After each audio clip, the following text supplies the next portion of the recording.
Chapitre 28. Je t'aimerai encore, point de suspension. Citation extraite du Temps qui reste, chanson écrite par Jean-Loup Dabadi et interprétée par Serge Reggiani. Quand l'orchestre s'arrêtera, je danserai encore. Quand les avions ne voleront plus, je volerai tout seul. Quand le temps s'arrêtera, je t'aimerai encore. Je ne sais pas où, je ne sais pas comment, mais je t'aimerai encore. Zone de départ, 8h15. Bonjour, Valentine. Un sécateur dans une main, un arrosoir en métal laqué dans l'autre, Valentine préparait l'ouverture de sa boutique.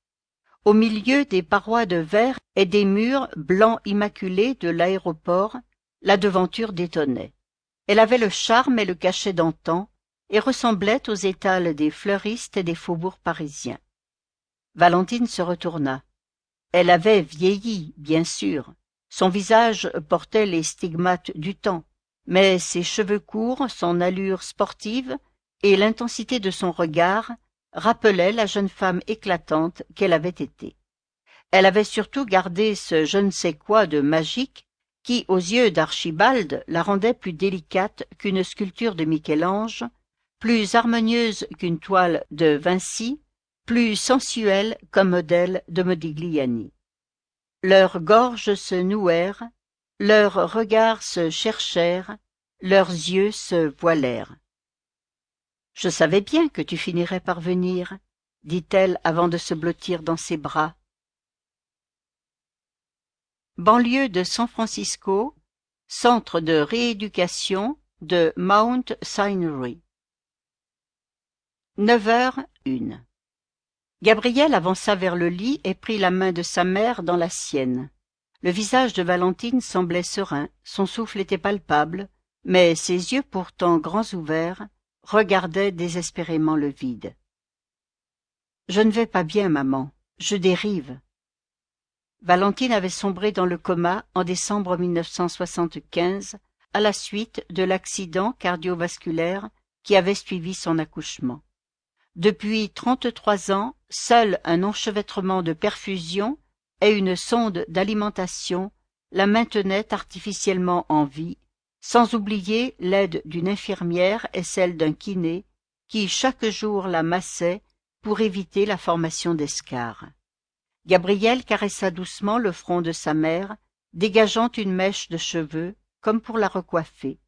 « Maman, je sais que ce n'est pas ta faute, mais tu m'as tellement manqué pendant toutes ces années. » Dans les premiers mois après l'accident, les médecins avaient diagnostiqué un état végétatif persistant. Pour eux, il n'y avait pas de doute, Valentine n'était pas consciente, et il n'y avait aucune chance qu'elle se rétablisse un jour. « Je me sens seule et abandonnée depuis si longtemps, » confia Gabriel. Même si la presse médiatisait parfois des cas miraculeux de sortie de coma, il était acquis pour le corps médical que si un patient ne montrait aucun signe de conscience après 1 an, ses chances de retrouver une activité cérébrale étaient quasi nulles. Et pourtant. Pourtant, il était si tentant d'y croire encore. Valentine avait des cycles d'éveil suivis de périodes de sommeil. Elle respirait sans assistance, gémissait, remuait, sursautait, même si on prétendait qu'il s'agissait de réflexes et non de gestes volontaires. Sans personne à mes côtés, je n'ai plus la force de continuer. Sans personne à mes côtés, vivre me tue. Gabrielle avait lu des dizaines de livres, visité des centaines de sites web, et elle avait vite compris que même pour les spécialistes, l'état végétatif demeurait un mystère. Personne ne savait vraiment ce qui se passait dans la tête des malades. « Maman, il y a forcément un sens à tout ça. Tu as survécu plus de 30 ans emmuré dans ton silence. Si ton corps a résisté toutes ces années, c'est bien pour quelque chose, non ?» 10 ans après l'accident, la mère de Valentine avait été tentée par le renoncement. À quoi servait-il de s'acharner? À quoi servait-il de refuser de faire son deuil? Plusieurs fois, elle avait été sur le point de donner son accord pour que l'on cesse d'alimenter sa fille et qu'elle s'éteigne par déshydratation, mais en fin de compte elle n'avait jamais pu s'y résoudre. À cet égard, le rôle d'Elliot Cooper avait été déterminant. Le chirurgien s'était beaucoup investi dans le suivi de l'état de santé de Valentine, renouvelant chaque année les examens et les IRM pour coller au rythme des progrès de l'imagerie médicale. En examinant la matière blanche du cerveau de Valentine, Elliot avait acquis la conviction que les prolongements des neurones qui avaient été dissociés par l'accident s'étaient lentement régénérés, mais pas suffisamment pour la faire sortir du coma. Pour lui, le cerveau de Valentine n'était pas éteint, il était plutôt en veilleuse, après avoir traversé une succession de stades allant du coma jusqu'à l'état végétatif, avant de se stabiliser dans un état de conscience minimale. Gabriel se rapprocha encore de sa mère. Dehors, l'orage grondait et la pluie s'abattait en cataractes, fouettant les vitres et faisant trembler les vieux stores déglingués. S'il y a un peu de vrai dans tout ce qu'on dit, si quelque part tu peux m'entendre, si toi aussi tu es là-bas avec eux, alors il faut que tu m'aides. Souvent, elle avait l'impression que sa mère esquissait un sourire lorsqu'elle entrait dans la pièce ou lorsqu'elle lui racontait quelque chose d'amusant. Elle se plaisait à penser que ses yeux s'humidifiaient lorsqu'elle lui confessait ses malheurs, ou qu'elle la suivait parfois discrètement du regard lorsqu'elle se déplaçait. Mais était-ce la réalité, ou seulement ce qu'elle voulait croire? « Fais un miracle, maman, supplia-t-elle. Trouve un moyen pour me ramener Martin. C'est le seul homme que je veux, c'est le seul que j'aime, et c'est aussi le seul qui me fera devenir celle que je veux être. » Zone de départ, 8h23. Dans les bras l'un de l'autre, Valentine et Archibald étaient entourés de fleurs fraîches. Roses, couleur lavande, strelitzia au reflet framboise, orchidées et lys nacré. « Tu vois, dit Archibald, j'ai tenu ma promesse, celle d'aller te chercher n'importe où si un jour je devais te perdre. » Elle le regarda avec tendresse. « Tu ne m'as jamais perdu, Archie. Pourtant notre bonheur a été si court, à peine quelques mois. Mais on ne s'est jamais vraiment quitté. Pendant toutes ces années, j'étais là pour Gabriel et toi, et j'ai toujours veillé sur vous. » Elle respirait la sérénité et la confiance. Archibald, au contraire, était tourmenté, plein de remords et de culpabilité. « Tu as l'air heureuse, » constata-t-il. « C'est à toi que je le dois, mon amour. Je te l'ai déjà dit, c'est toi qui m'as guéri. Sans ton souvenir, sans ta présence, je n'aurais pas eu le courage d'attendre aussi longtemps. » « J'ai tout gâché, Valentine, pardonne-moi. Je n'ai pas su élever notre fille, je n'ai pas su l'aimer, je n'ai pas su l'aider. Pour moi, vivre sans toi, ça n'avait plus de sens. » Elle lui caressa la joue avec sa main. « Je sais que tu as fait de ton mieux, Archie, et ne crois surtout pas que je t'en veux. » Archibald regarda la petite horloge ouvragée posée près de la caisse enregistreuse. Les minutes défilaient à toute vitesse. À peine avait-il retrouvé Valentine qu'il s'inquiétait de la perdre à nouveau. « Je dois m'en aller, » s'expliqua-t-il. « Je dois m'en aller, » expliqua-t-il en sortant son billet. Une larme soudaine coula le long de sa joue pour se perdre dans sa barbe. La première depuis 33 ans. « C'est trop dur de te perdre une seconde fois, dit-il en baissant la tête. Valentine ouvrit la bouche pour répondre, mais un bruit violent les fit se retourner. Sans qu'ils s'en rendent compte, le couloir par lequel Archibald était arrivé s'était refermé. Il était à présent bloqué par une paroi de verre sur laquelle un homme tambourinait pour essayer de les rejoindre. Martin. Archibald se rapprocha de la vitre. Le petit gars n'était pas parti. Bien sûr que non, il avait dû laisser son billet à la gamine. Mais était-ce vraiment une surprise? Les coups d'épaule succédèrent aux coups de pied, toujours sans résultat. Archibald empoigna alors l'une des deux chaises métalliques, situées à l'entrée de la boutique, et la précipita de toutes ses forces sur le mur transparent. Elle lui revint comme un boomerang. Il renouvela la manœuvre pour aboutir au même échec. Rien à faire. À présent les deux hommes se faisaient face, séparés par moins d'1 mètre. Si loin, si proches. Ils sentaient le souffle de la mort qui les cernait. Pourquoi la zone leur infligeait-elle cette dernière épreuve? Archibald regarda Valentine, cherchant à puiser en elle un peu de la sagesse qui lui manquait. Elle s'approcha à son tour de la paroi. Elle savait qu'au sein de la zone, comme en chacun de nous, des forces contraires s'affrontaient sans relâche. Le combat de la lumière et des ténèbres, le combat de l'ange et du démon, le combat de l'amour et de la peur. Tout procède d'une logique, dit-elle en se tournant vers Archibald. Toutes nos actions ont un sens, et c'est toujours en nous qu'on trouve leur solution. De l'autre côté de la vitre, Martin avait tout entendu. Cette barrière de verre, c'était sa peur, il le sentait, cette peur qu'il n'était jamais parvenu à dépasser. Si l'amour était le seul antidote à la peur, et si la solution se trouvait toujours en nous, alors...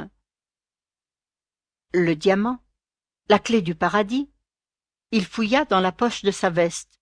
Le diamant ovale était toujours là, fascinant, brillant d'un bleu sombre, symbole de pureté et de bonne fortune, pour peu qu'il ne soit pas acquis par quelqu'un de cupide.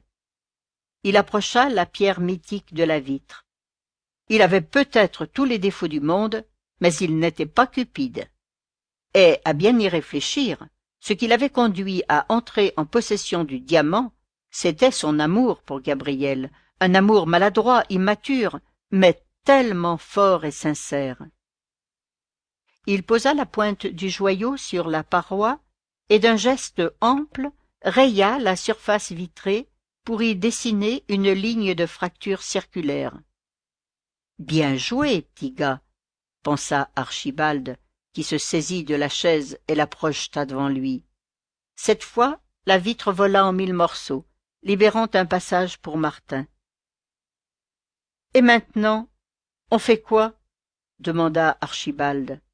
« Maintenant, tu me laisses lui parler, » répondit Valentine. Zone des départs, 8h40. Un rayon de soleil frappa la devanture de la petite boutique et fit briller ses boiseries extérieures. Valentine avait invité Martin à s'installer autour d'une longue table à tréteaux qui jouxtait le magasin. L'établi était recouvert de vases qui accueillaient des compositions florales surprenantes par leur originalité et leur créativité. Les iris sauvages se mélangeaient aux coquelicots éclatants, aux tournesols flamboyants, aux tulipes panachées et aux œillets rouges comme le sang. « Tu sais, je te connais bien, » commença Valentine. Elle ouvrit une thermo gainée de cuir et leur servit 2 tasses de thé avant de poursuivre. « Toutes ces dernières années, Gabrielle m'a tellement parlé de toi.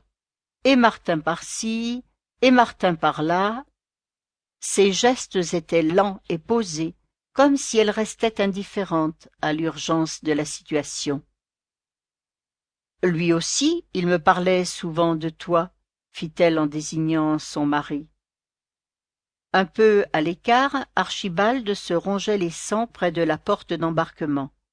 L'accueil des passagers venait de commencer, et une foule compacte et silencieuse se pressait docilement pour s'installer à l'intérieur de cet avion, où les 2 hommes avaient leur place réservée. « Pas une semaine sans qu'il me donne des nouvelles du petit gars, » plaisanta Valentine. Martin la regardait avec fascination. Même inflexion de voix que sa fille, même port de tête altier, même intensité du regard. « Tu sais pourquoi Gabrielle n'est pas venue à ton rendez-vous à New York ?» Le visage de Martin se figea et pendant quelques secondes, cette question qui l'avait tant tourmenté flotta douloureusement dans l'air avant que Valentine ne lui en livre l'explication. À l'automne 1995, lorsque la grand-mère de Gabriel est décédée, elle lui a laissé une lettre pour la prévenir de mon existence. Tu te rends compte?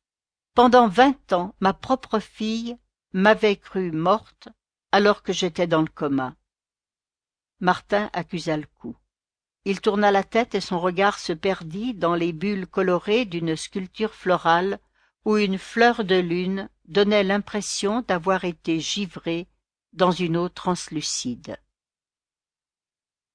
L'Épiphyllum oxypétalum est une plante souvent appelée fleur de lune, dont les fleurs n'éclosent qu'une fois par an à la tombée de la nuit et se fanent dès le lendemain matin.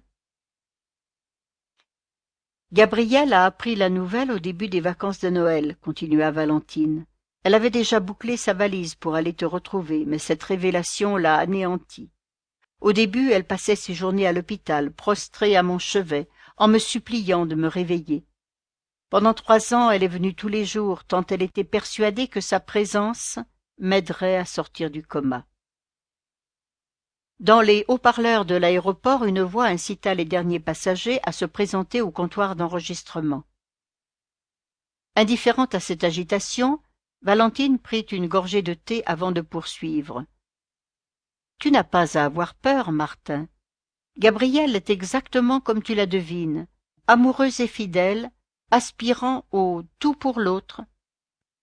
Tant que tu seras là pour elle, elle sera là pour toi. » « Mais je ne peux pas rentrer, » expliqua Martin en montrant son billet. « Si, tu peux, » affirma Valentine en sortant de la poche de son gilet un carton jaunâtre épinglé par la pointe en inox d'un pique-fleur. Martin examina le document. C'était un très vieux billet d'avion un peu particulier. Départ, zone des départs. Destination, vie. Date, néant. Heure, néant. Siège, néant. Pourquoi n'y a-t-il pas de date et d'heure de retour? Parce que c'est un billet open. Billet qui impose une date de départ mais qui donne la possibilité au voyageur de choisir sa date de retour librement. Répondit-elle. Tu pars quand tu veux. Il écarquilla les yeux. Il n'était pas certain de bien comprendre. Pendant 33 ans, vous aviez la possibilité de revenir? Mais pourquoi n'avez-vous pas? Elle leva la main pour l'interrompre. Dans mon coma, j'entends tout, Martin, en particulier les pronostics très sombres des médecins. Je serais revenu à la vie, mais dans quel état? Après mon accident vasculaire cérébral, mon corps s'est figé dans une paralysie complète et irréversible. Je ne voulais pas être un poids, ni pour Archibald, ni pour Gabriel. En choisissant de rester ici, je me donnais le rôle de la Belle au bois dormant, un rôle plus facile à jouer que celui de légume, avec des yeux vivants. Tu comprends? Il fit oui de la tête. À présent, j'ai besoin que tu me rendes un service, Martin. Vous voulez que j'accepte votre ticket? Valentine baissa la tête. La poussière du soleil levant caressait les brins de lilas disposés devant elle dans un vase bleu de Chine. Je veux surtout que tu me donnes le tien.